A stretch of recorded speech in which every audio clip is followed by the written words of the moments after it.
The live TV, सच सबसे आगे। नमस्कार, द लाइव टीवी देख रहे हैं आप, आपके साथ मैं हूं आदित्य कुमार। अब उत्तर प्रदेश में यह सवाल बहुत अहम हो गया है कि योगी आदित्यनाथ के साथ कौन से समाज के लोग हैं। दरअसल आप देख रहे हैं कि एक के बाद एक समाज के लोग अखिलेश यादव के साथ जा रहे हैं या तो फिर बीजेपी का विरोध करते हुए नजर आ रहे हैं।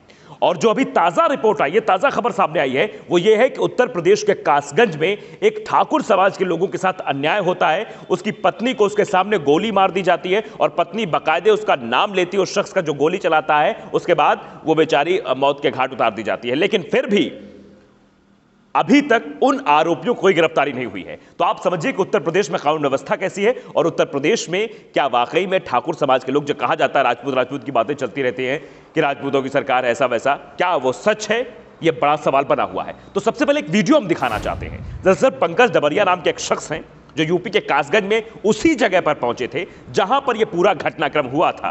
वहीं पहुंचते हैं, वहां जानने की कोशिश करते हैं और वहां पहुंचकर वो सीधे से वीडियो बनाते हैं। वीडियो के जरिए बताने की कोशिश करते हैं कि आप देखिए कि उत्तर प्रदेश में कानून व्यवस्था का क्या हाल है, उत्तर प्रदेश में कैसी बातें की जा रही हैं कि सरकार किसकी है, इस समाज की सरकार जो समाज की मदद करेगी, ऐसा वैसा कुछ। लेकिन हकीकत क्या है वो जरा आप ये वीडियो सुनकर अंदाजा लगाइए। अन्याय अन्याय है, किसी के भी साथ हो, किसी भी व्यक्ति के साथ हो, और वहां पे आप उठ खड़े हो जाइए, तभी आप न्याय को जिता पाएंगे, वरना अन्याय सर से ऊपर चढ़कर बोलेगा। आप उस समय ये मत देखिए कि अन्याय किसके साथ हो रहा है, एक राजपूत के साथ हो रहा है या ब्राह्मण के साथ हो रहा है। अन्याय के खिलाफ उठ खड़े हो जाइए, तब जाके आप न्याय दिला पाएंगे। और प्रशासन को जब तक आप अपने डंडे से नहीं हाकेंगे तब तक वो नहीं सुनेगा।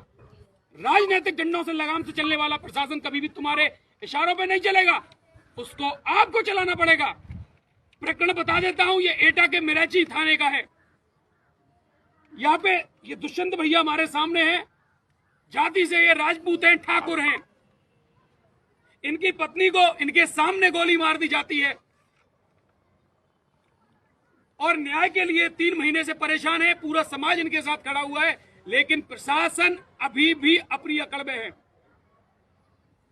खैर, न्याय तो हम दिला लेंगे, लेकिन ये केवल एक संदेश था तुम लोगों के लिए कि आप ये मत सोचिए कि कोई व्यक्ति यहाँ पे परेशान नहीं है कि राजपूतों की सरकार है या किसी की सरकार है या ठाकुरों की सरकार है। यहाँ हर व्यक्ति परेशान है जो कमजोर है, जो राजनीतिक लालसाओं के बीच मध्यस्थ फंसा हुआ है, वह हर व्यक्ति परेशान है। उस समय आप राजनीतिक और राजनेताओं से और क्षेत्रीय राजनीति से दूर रहिए, तब जाके आप न्याय दिला पाएंगे।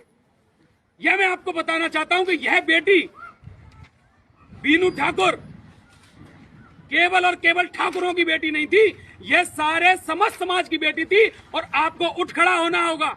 और मैं आऊंगा एटा, मैं दोबारा आऊंगा एटा और न्याय दिलाकर जाऊंगा इस बेटी को।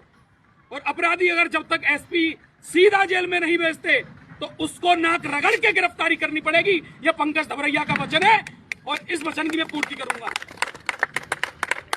सबसे निवेदन है कि अपनी बेटी के लिए आवाज बुलंद करना, और एटा कासगंज क्षेत्र में जितने भी लोग हैं उनके अंदर अगर नपुंसकता नहीं है तो उठ खड़े हो जाएं। जितने भी लोग हैं, जिस दिन हम यहाँ पे अपने बेटी के लिए आएंगे उस दिन आपसे भी उम्मीद करते हैं कि इस बच्चे की, इस बेटे की, इस भाई की पत्नी को न्याय दिलाने के लिए सभी लोग हमारे साथ होंगे। और वचन ले लीजिए, इस अन्याय के खिलाफ हम सबको उठ खड़ा होना होगा, अन्यथा ये अगली। अब ये वीडियो आपने देख लिया। वीडियो में देखकर आप ये अंदाजा लगा सकते हैं कि कोई भी समाज, किसी भी समाज का वर्ग हो, उत्तर प्रदेश की भारतीय जनता पार्टी की सरकार में वो त्रस्त है, परेशान है, न्याय नहीं मिल पा रहा, न्याय के लिए दर दर की ठोकरें खा रहा है। दरअसल ये वीडियो ट्वीट किया है टीम डबरिया ने। लिखते हैं, और करिए ब्राह्मण ठाकुर, अन्याय के खिलाफ खड़े हो, जाति देखकर नहीं। यह ठाकुर परिवार है। दुष्यंत ठाकुर की पत्नी को गोली उनके सामने मार दी, परंतु प्रशासन उल्टा आरोपी दुष्यंत को बनाना चाहती है, जबकि पत्नी बीनू ठाकुर मृत्यु से पहले बयान में आरोपियों के नाम बोलकर गई हैं प्रशासन के सामने। यह बात वीडियो में भी कही है, यह बात ट्वीट के जरिए बताई जा रही है कि आप बताइए कि प्रशासन किसको फंसाने में लगा हुआ है? जिसको प्रताड़ना मिली है, जिसकी पत्नी को मार दिया गया है, जो अब इस दुनिया में नहीं है, वो बेचारा परेशान है, उल्टा उसे ही फंसाने की कोशिश पुलिस द्वारा की जा रही है। तो आप समझिए, आप ये अंदाजा लगाइए कि उत्तर प्रदेश में कौन से समाज के लोग इस वक्त सुरक्षित महसूस कर रहे हैं। कोई भी नहीं है। बात बड़ी बड़ी योगी आदित्यनाथ करेंगे और छोट भैया नेता भी तरह तरह की बातें करेंगे कि भैया ठाकुर समाज, योगी जी ठाकुर है, ठाकुर समाज के लोगों का जलवा है, उन्हीं की सरकार आएगी, तरह तरह की बातें की जाती है। लेकिन असली हकीकत क्या है वो हम आपको बता रहे हैं। दरअसल ये वीडियो जो ट्वीट किया उसके बाद एक रिट्वीट भी हुआ है। देवा सिंह नेशनल प्रेसिडेंट है, वो लिखते हैं कि राम राज्य की कल्पना साकार हो रही है। उत्तर प्रदेश का उदाहरण है। क्षत्रिय जाति हमेशा भाजपा के साथ खड़ी रही है, परंतु आज क्षत्रिय जाति को राजनीतिक रूप से भाजपा की सरकारों में नफा नुकसान क्या है, यह सवाल पूछा है। उसके बाद आगे लिखते हैं, यह देखने की आवश्यकता है। क्षत्रिय बंधुओं समर्थन करना अच्छी बात है, समर्पित होना मानसिक गुलामी है। ये सीधे तौर पर कहा है कि समर्थन करना अलग बात है, आप किसी का समर्थन कर सकते हैं, लेकिन उसके साथ अगर आप समर्पित हो जा रहे हैं तो ये एक गुलामी है। तो आप समझिए कि गुलामी की बात भी वो शख्स कह रहा है और लिख रहा है, और जिस तरह के कृत्य देखने को मिल रहे हैं आजकल उत्तर प्रदेश में, वो ये इशारा कर रहे हैं कि योगी बाबा किसी के नहीं हुए हैं। शायद ये खबर भी उसी ओर इशारा कर रही है कि योगी आदित्यनाथ ने किसी के बारे में भला नहीं सोचा है। अगर सोचा होता तो शायद उस शख्स को आज न्याय मिलता, उसे प्रताड़ना ना मिलती। एक तो वो इस परेशानी में और ज्यादा परेशान हो रहा है क्योंकि एक तो पत्नी चली गई, उसकी मार दिया गया, न्याय नहीं मिल रहा है, ऊपर से उसे ही फंसाने की कोशिश की जा रही है। तो सवाल बहुत बड़ा हो गया है। कई सारे रिट्वीट भी हैं, कई सारे कमेंट भी इसमें आए हुए हैं, वो भी मैं पढ़ के आपको सुनाऊंगा कि आप देखिए कि उत्तर प्रदेश कैसे हो गया। फिर उसके बाद आपको राजनीतिक समीकरण समझाने की भी कोशिश करेंगे कि उत्तर प्रदेश किस दिशा की ओर जा रहा है। देखिए, त्रिवेणी पांडे वो लिखते हैं, आर्यवंश का नेतृत्व करिए, तो अलग लिख रहे हैं। मिंटू सिंह राणा है, कमाल है। वाकई में उत्तर प्रदेश में सिर्फ कमाल ही हो रहा है, कमाल लाजवाब सब हो रहा है। आजाद कुमार वो लिखते हैं, भाजपा सरकार में जंगल राज है, 2022 में भाजपा की हार लगभग तय है। ऐसा क्यों लोग लिख रहे हैं, क्यों?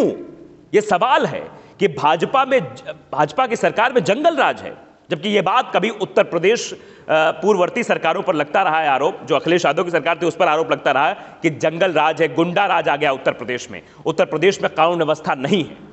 लेकिन अब यही आरोप भारतीय जनता पार्टी की सरकार पर लग रहे हैं, यही आरोप योगी आदित्यनाथ पर लग रहे हैं। कानून व्यवस्था की तो इतनी दलीलें दी गई भाई साहब कि आप सोचिए मत।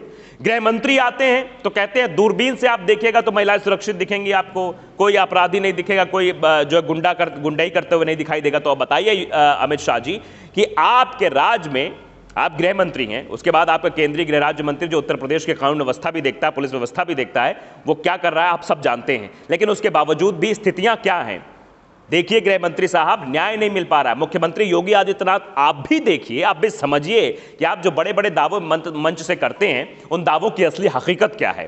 कि यहां पर आपके ही समाज के लोग ऐसा कह रहे हैं, भैया समाज को देखते हैं, तो उसी वे में मैं सवाल पूछता हूं कि आपके समाज के लोग को ही प्रताड़ित किया जा रहा है, तब सवाल तो पूछा जाएगा। अब थोड़ा राजनीतिक गणित की बात करते हैं। आप बताइए कि उत्तर प्रदेश में कौन सा समाज इस वक्त योगी आदित्यनाथ के साथ है। सबसे पहली बात, ब्राह्मण समाज वो नाराज चल रहा है। आप जानते हैं चर्चा लखनऊ से लेकर दिल्ली तक है कि उत्तर प्रदेश में ब्राह्मण समाज भारतीय जनता पार्टी से नाराज है। क्यों नाराज है आप ये जानते हैं, बताने की आवश्यकता नहीं है। उसके बाद आप देखिए कि इनकी पार्टी में एक अलायंस थे ओम प्रकाश राजभर, वो भी बाहर जाकर अब अखिलेश यादव के साथ आ गए हैं, यानी राजभर वोट उधर चले गए। निषाद समाज भी इनसे नाराज चल रहा है। भले ही संजय निषाद की कल रैली बहुत बड़ी हुई, लेकिन वो रैली लखनऊ में फ्लॉप रही, क्योंकि वहां से जब कार्यकर्ता बाहर निकल रहे थे उन्होंने कहा कि हम आरक्षण की मांग पर आए थे, लेकिन आरक्षण नहीं तो वोट नहीं, सीधे सीधे संजय निषाद जाएंगे, लेकिन हम कतई मीटिंग में या भारतीय जनता पार्टी को वोट करने नहीं जाएंगे। तो आप समझ लीजिए इस बात को।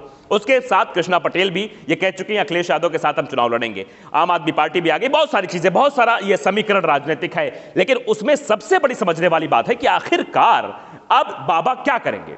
अब ये सवाल भी जनता करने लगी है और जनता लिख भी रही है, चाहे वो सोशल मीडिया पर हो चाहे ट्विटर पर हो, वहां पर लिखा जा रहा है कि बाबा तो गयो। ये क्यों लिखा जा रहा है? ये इसीलिए लिखा जा रहा है क्योंकि जो समीकरण राजनीतिक कह रहे हैं और जो पिछले 5 सालों में जनता को ठगा गया है, जनता अपने आप को जो ठगा महसूस कर रही है, उसी वजह से ऐसी खबरें सामने आ रही हैं, ऐसी चीजें सामने आ रही हैं। क्योंकि महंगाई से आम जनता परेशान है, आप जान रहे हैं।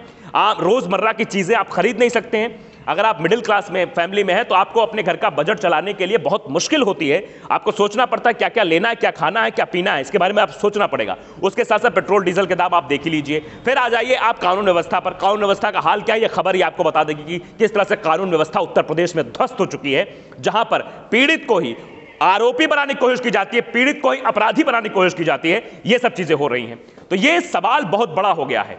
और ये जो पंकज जबरिया ने जो आवाज उठाई है, इस आवाज के पीछे यह बात निकल कर सामने आ रही है कि ठाकुर समाज जो कहा जाता है कि वो योगी आदित्यनाथ का वोटर है, वो भी अब योगी आदित्यनाथ से नाराज हो चुका है, क्योंकि उसके साथ भी प्रताड़ना हो रही है। अब फिलहाल ये वक्त बताएगा कौन किसके साथ जाएगा, कौन कहां वोट करेगा, लेकिन फिलहाल जो समीकरण कह रहे हैं, जो स्थितियां कह रही हैं, कानून व्यवस्था पूरी तरह से चरमरा चुकी है। अगर होती तो शायद आज उस शख्स को न्याय मिलता। आप देखिए कि सारे समाज के लोग नाराज हैं, वो आवाज उठा रहे हैं और कह रहे हैं बाबा तो गयो। द लाइव टीवी को अगर आपने सब्सक्राइब नहीं किया, सब्सक्राइब जरूर करिए, बेल आइकन दबाइए ताकि सच खबर आप तक पहुंचती रहे। नमस्कार। द लाइव टीवी, सच सबसे आगे।